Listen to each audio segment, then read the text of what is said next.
The future of transportation looks like it's going to be fully electric. As Tesla leads the way with the new electric car technology, other manufacturers are trying to play catch-up. Big car manufacturers such as Toyota, Honda, Ford, BMW, Volkswagen, and others are all taking a crack at an electric vehicle. Even more high-end brands such as Porsche released an all-electric sports car. But we are not here just to talk about electric cars. We're here to talk about electric semi-trucks. Right now, it looks like the leader for electric semis are Nikola and Tesla. In this video, we're going to look at why there's such a big push for electric semis. Plus, we're going to compare Nikola's electric semi to Tesla's electric semi, and what both companies plan for the future of transportation. For the 718th time, we present Camaro versus Mustang. Many of us rely on them to get around, and I always wonder, you probably do too, which one is better? It's just one offensive in its battle with rival Pepsi for hearts and taste buds. Before we begin though, don't forget to like and subscribe to support the video. Let's start by looking at why there is such a heavy push into electric semi-trucks. According to the Bureau of Transportation, trucks transported 63.3% of goods in North America. That is over $700 billion of goods transported just by trucks. This just shows you how heavily we really depend on truck transportation, especially in North America. Overall, transporting goods by rail is more efficient, but for shorter distances, in North America's vast network of highways, we rely on trucks to transport a majority of our goods. Truck drivers drive an estimated 140 billion miles per year, and a single semi drives about 400,000 miles a year on average. According to the Federal Highway Administration, long-distance trucks travel upwards of 100,000 miles a year. As the overall global economy continues to grow and trade increases, so does the demand for semi-trucks. From 2008 to 2018, semi-truck sales in the U.S. almost doubled. In 2018, almost 250,000 semis were sold. Freightliners sold more than 90,000 trucks, taking a 36% of overall market share. The price of a new semi can start at anywhere between $80,000 and could surpass $200,000, depending on the size and the features. So this is a huge market, and if you could bring a more efficient and cheaper truck, it can save companies a lot of money transporting their goods. Anheuser-Busch, one of the biggest brewing companies, spends around $120 million on fuel each year to transport their goods. Electric semis can be a big saver for companies on fuel alone. There are also a lot of idling restrictions for heavy-duty trucks. In New York State, heavy-duty vehicles cannot be idled for more than 5 minutes at a time. This becomes an issue when you are unloading a truck full of perishable foods and beverages that need to stay cold. The semi's engine has to be on to power supporting systems such as refrigeration. However, with an electric semi, this rule would not apply and the truck can be turned off and the supporting systems could still be operational, drawing power directly from the batteries.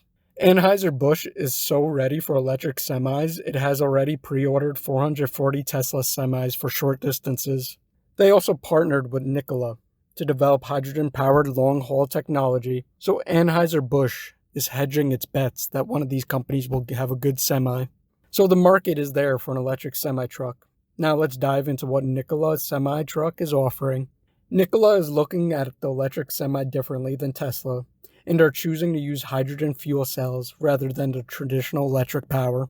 Now, there are a few advantages of using hydrogen fuel cells than a traditional electric system. One of the biggest advantages is range. Nikola states that their semi, the Nikola One, will have a range of 500 to 700 miles. This is definitely a good selling point, as it is important for long-haul truckers to be able to have a long range, so they don't have to constantly keep stopping to recharge. The second big advantage is charging time. This would be a huge for shorter trips where a trucker won't need to stop for long periods of time to charge up. For long hauls, however, it is more common for truckers to stop for longer periods of time to rest. Hydrogen is also an abundant resource compared to the current materials that are used to create batteries. In the past, we have actually seen battery shortages that have caused the production of electric vehicles to be delayed. This happened with the Audi e-tron and the Jaguar I-Pace. But with these advantages, there are also disadvantages. Hydrogen cells are less effective than the normal electric batteries. While the process of using hydrogen as a fuel source is still more efficient than a regular gasoline engine, a fully electric system is 3 times more effective. While this might not be an issue for the end consumer as long as the range is good, why should they worry about the effectiveness as long as it's a renewable energy? This is true, but this is where the second disadvantage Nikola faces, and all hydrogen-powered vehicles are facing. There just isn't enough hydrogen refueling stations. According to the Department of Energy, there are 49 hydrogen fueling stations in North America, with nearly all of them in California. Now this becomes a big issue, especially for semis, because they need to travel all over without restriction. Nikola says that they are addressing this issue and have plans to build 700 hydrogen refueling stations throughout the country by 2028. While hydrogen fuel cells do have some advantages, at the moment it seems like the disadvantages outweigh the advantages. While Nikola is pushing for hydrogen power, it says they will have an electric version of their semis, the Nikola 2 and the Nikola 3. They also announced that they are planning a hydrogen/electric truck called the Badger, and an off-road vehicle called the Reckless, plus an electric jet ski, because why not? Now let's look at Tesla's plan and their fully electric system. With the fully electric system, Tesla says that the range of their semi will be 300 to 500 miles, depending on the model you get. This shorter range isn't a problem though, because Tesla has a supercharger network that already spans across the country. The one big problem Tesla faces though is charging times. For shorter hauls, truckers don't want to wait an hour for their truck to recharge. This would cause major logistical issues with transportation. To fix this issue, Tesla says that they will be introducing megachargers for their semis, so they can charge more quickly than their superchargers. So we talked about how they are each going to power their semis. Now let's talk about the price. It's not worth all the discussion if the trucks are going to cost a ridiculous amount of money. Nikola hasn't given an official price on their semi, so we really can't debate much on that. But Tesla has given the price of their semis, and it's coming around the normal price point.